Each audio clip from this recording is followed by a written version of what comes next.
There is a night in 1943 that belongs to no history book. It exists only in memory, in the spaces between gunfire, in the silence that follows explosions. A young man crouches in a foxhole somewhere in North Africa. His name doesn't matter. His face is covered in dust and dried sweat.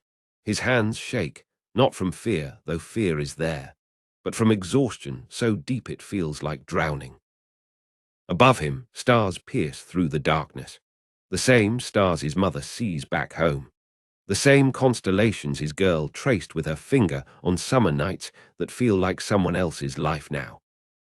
And then, through the static, through the interference of war, a sound.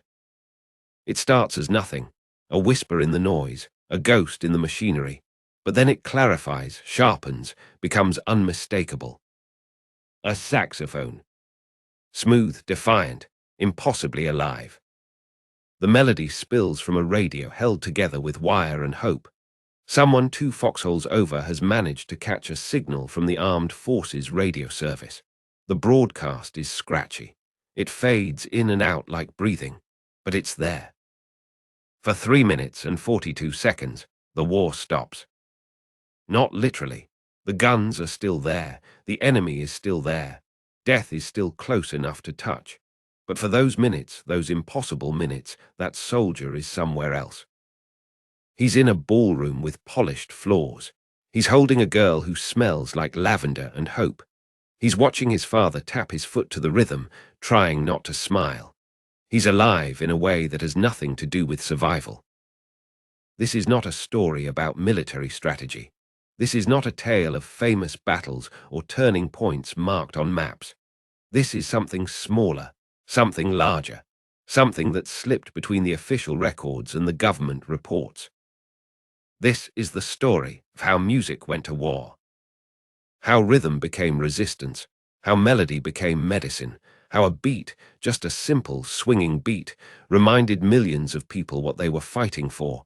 Not territory, not ideology, but the right to dance, to love, to feel something other than fear. The soldier in that foxhole didn't know he was part of something bigger. He didn't know that in London, families gathered around radios to hear the same songs. That in Paris, people risked their lives to listen to banned broadcasts. That in Berlin, young people danced in secret basements to the very music their leaders called degenerate. He didn't know any of that. He only knew that for 3 minutes and 42 seconds, he remembered what it felt like to be human. There is a moment before every war when music changes. It happened in 1914. It happened in 1939. It will happen again. The songs that once spoke of romance and moonlight suddenly carry different weight. The melodies remain the same, but the meaning shifts. A love song becomes a goodbye.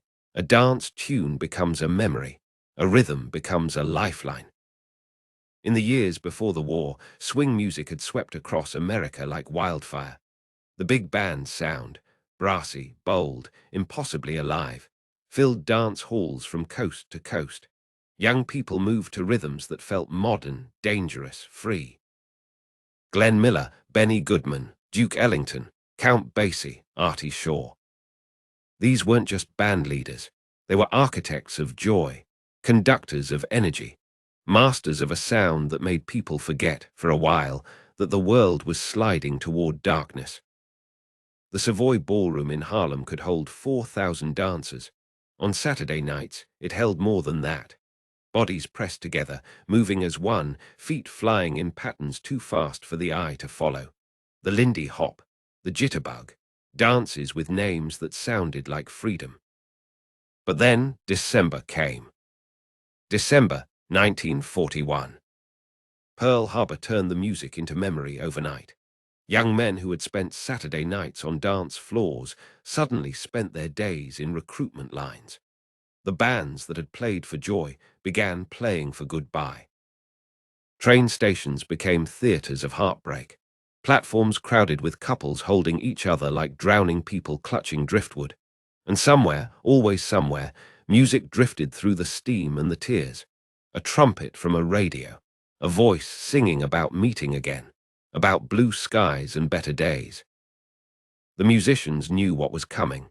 They could feel it in the requests that shifted from fast dances to slow ones, in the way people held each other a little tighter, in the silence between songs that grew heavier each night. Some of them enlisted immediately, others were drafted. The bands that had defined an era began to break apart, their members scattering to training camps across the country. The music didn't stop, it never stops, but it changed. It had to. Because war was no longer something happening somewhere else, to someone else. It was here, it was now, it was everyone. And the music, like everything else, would have to learn to fight. The government understood before most people did. Music wasn't just entertainment, it was a weapon, not the K. There were two worlds during the war, and music lived in both. In one world, dance halls still glittered. Girls still wore their best dresses, though fabric was rationed and hems were shorter. Men still held them close, though the men were different now, too young or too old, or wearing uniforms that meant tomorrow might not come. The ballrooms of America during wartime were studies in beautiful sadness. The Palladium in Hollywood, the Aragon in Chicago, the Roseland in New York, these temples of swing continued their services, but the congregation had changed. The young men who jitterbugged with abandon in 1940 were gone. In their place, soldiers on leave, trying to pack a lifetime of living into 48 hours. The urgency changed everything. Dances became faster, closer, more desperate. No one wanted to waste time with small talk or playing it cool. Every song might be the last song. Every dance might be the last dance. So they held each other like drowning people, and they moved to rhythms that felt like heartbeats racing against time. The women felt it most. They came to the ballrooms with hope painted on like lipstick, came looking for romance, for distraction, for any feeling that wasn't worry or waiting. They danced with strangers who might ship out tomorrow, who might never come back, who might become just another name on a telegram that started with, "We regret to inform you." But they danced anyway. Because not dancing meant admitting the war had won, meant surrendering to fear, meant letting the darkness snuff out every small light that made life worth living. So the big bands played on. The surviving bandleaders, the ones too old or too valuable or too lucky to be drafted, toured relentlessly. They played war bond rallies and USO shows and dances at military bases where the audience was a sea of identical uniforms. They played differently now, still with skill, still with passion, but with an awareness that every note mattered more than it used to. That somewhere in the crowd, someone was hearing this music for the last time. Someone was dancing their last dance. Someone was making a memory that would have to last forever. The bandleaders never knew who. That was the terrible part. You couldn't tell by looking. The boy laughing with his buddies might have a month. The quiet one in the corner might come home with medals. There was no way to know, no way to prepare. So they played for all of them. They played like every song was a benediction, like every beat was a promise that life, real life with joy and dancing and rhythm, still existed, would still exist, must still exist. In the other world, the world of battlefields and bombed cities, music arrived differently. It came through radios that shouldn't work, through gramophones carried in backpacks, through someone's voice singing in the dark, through the memory of a melody that played at a wedding or a first date or a last night home. On ships crossing the Atlantic, sailors gathered on deck during rare moments of calm. Someone had a harmonica. Someone else remembered the words to a popular song. Voices joined in, rough and off-key, but earnest. They sang into the wind and the spray, their voices competing with engines and waves. They sang to prove they were still alive, still themselves, still capable of creating something other than destruction. In the Pacific Theater, the distances were longer, the isolation more profound. Men went months without seeing anything that looked like civilization, without hearing any voice except those of the men dying beside them. For them, music became archaeology. They dug through memory for songs their mothers sang, for melodies from high school dances, for anything that sounded like a world where war wasn't the only reality. Some units had musicians among them, men who'd played in local bands before the draft, who packed instruments alongside ammunition and carried them through jungles and across islands with names that sounded like curses. They played when they could, in rare moments between fighting, during long stretches of waiting that felt worse than combat because the mind had time to think, to remember, to fear. A trumpet in a tent after nightfall, a guitar around a campfire, a voice singing something old and familiar, the words slightly wrong because no one could quite remember them. It didn't matter. The wrongness made it more real somehow, more theirs. These weren't performances. They were rituals, acts of defiance against a war that wanted to reduce them to nothing but soldiers, to strip away everything that made them individuals with histories and hopes and favorite songs. The music said no, said, we are still us, still the boys who fell in love to these melodies, still the men who danced at our weddings, still human beneath the helmets and the horror. In Europe, music became resistance in the most literal sense. In occupied France, swing music was banned. The German authorities declared it degen. There is a particular kind of fear that comes from loving something your government hates. In Germany in 1940, that thing was jazz. The reasoning was elaborate, pseudoscientific, dressed up in the language of racial purity and cultural preservation. Jazz, they said, was primitive, degenerate, the product of inferior races. Its syncopated rhythms corrupted young minds and weakened national character. But beneath the official justifications lay a simpler truth. Jazz was dangerous because it was free. It couldn't be controlled, couldn't be predicted. A jazz musician didn't follow orders, he improvised, created, responded to the moment with spontaneity and individual expression, everything the regime couldn't tolerate. So they banned it, destroyed recordings, prohibited radio broadcasts, threatened imprisonment for anyone caught playing or listening to swing music. The young people of Germany, at least some of them, responded the only way that made sense. They went underground. The Swingjugend started in Hamburg. Young men and women, mostly from middle-class families who'd grown up listening to American music before it was forbidden. They'd fallen in love with the sound, the energy, the sense of freedom it represented. When the bands came, they didn't stop loving it.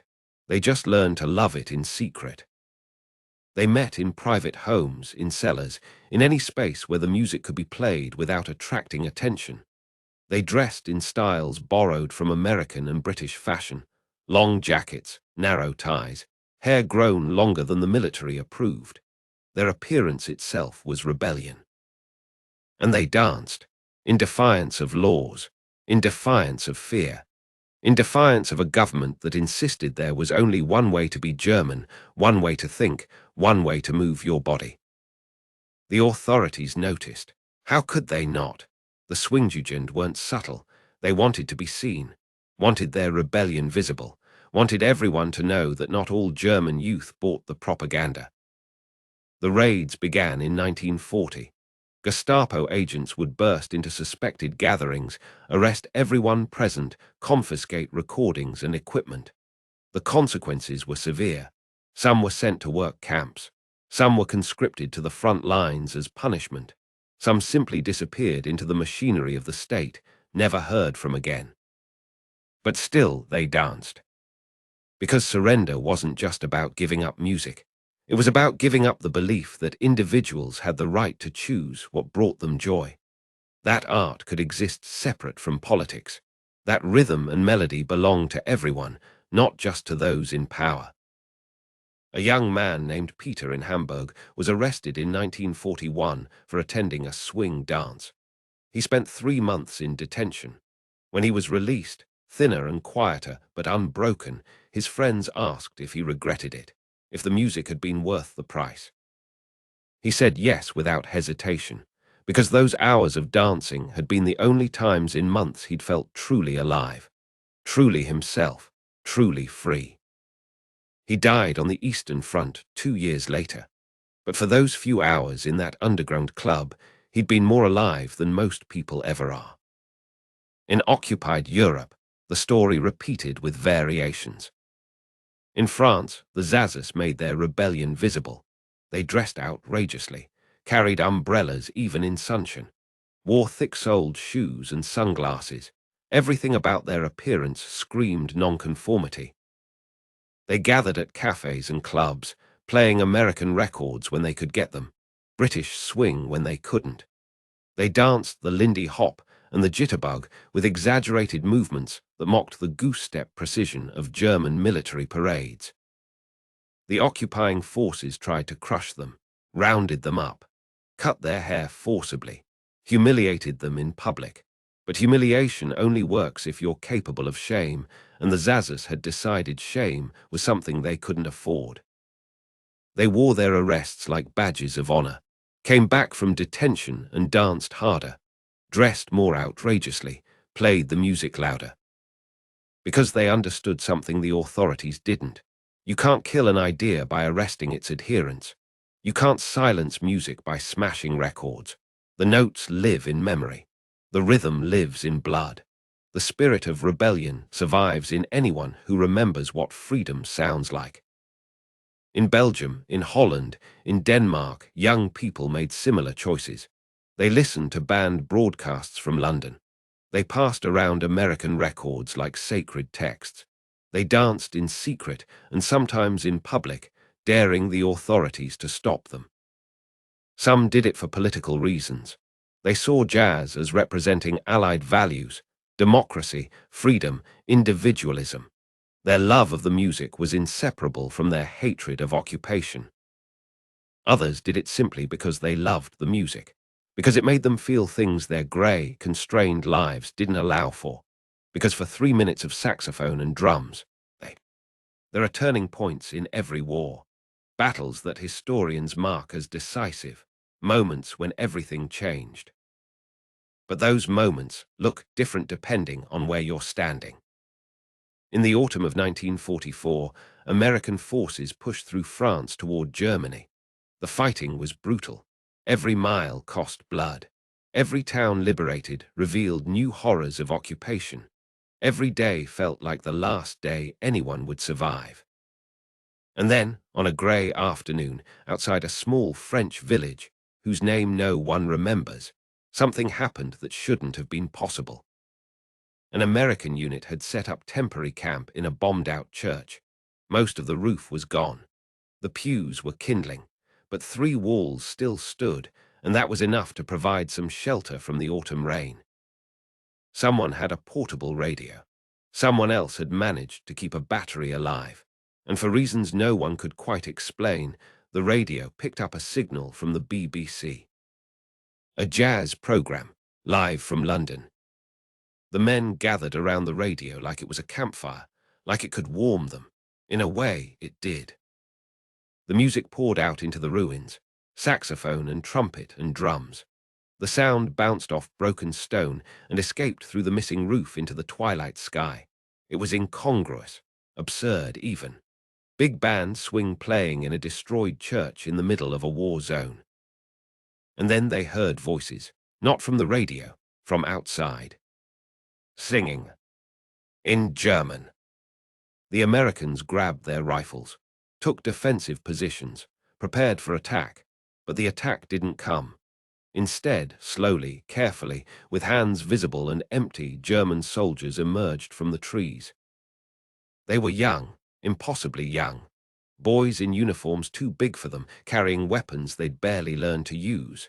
They looked terrified. Not of the Americans, though that too, but of something else. Something that showed in their eyes and the way they moved. They were exhausted, not just physically, exhausted of war, of fear, of everything that had brought them to this moment. The ranking American officer stood, rifle ready, waiting to see what would happen. One of the German boys spoke, in broken English. said they'd heard the music, said they weren't here to fight, said they just wanted to listen, just for a few minutes. Then they'd go. It was insane, impossible, against every rule of war. The American officer should have arrested them, should have called for backup, should have done 100 things other than what he did. He gestured to the ground, told them to sit, told his own men to lower their weapons but stay alert. And for the next 20 minutes, enemy soldiers sat together in a ruined church and listened to American jazz broadcast from London. They didn't speak to each other, didn't share rations or stories or anything else. They just sat and listened. And for those 20 minutes, the war stopped existing. Because the music reminded all of them, American and German alike, that they were more than soldiers, more than enemies. They were young men who'd grown up listening to the same songs, who'd danced at parties that felt like they'd happened 1,000 years ago, who'd fallen in love to melodies that sounded like hope. The program ended, the spell broke. The German boys stood, nodded once, and disappeared back into the trees. The Americans let them go, never fired a shot. It shouldn't have happened. In any rational accounting of war, it's absurd, dangerous, potentially disastrous. But it happened, because music does things that reason can't explain, creates spaces where the normal rules don't apply, reminds people of shared humanity when everything else insists on division. None of those men talked about it afterward, not officially, but some of them wrote letters home, vague references to strange moments, to brief glimpses of something that felt like peace, to the weird way music could make enemies remember they were human. Most of those men survived the war, some didn't, but all of them carried that moment with them, that impossible 20 minutes when the music was louder than the war. That wasn't the only moment. There were others, hundreds of them, thousands probably, small instances that slipped through the cracks of official history.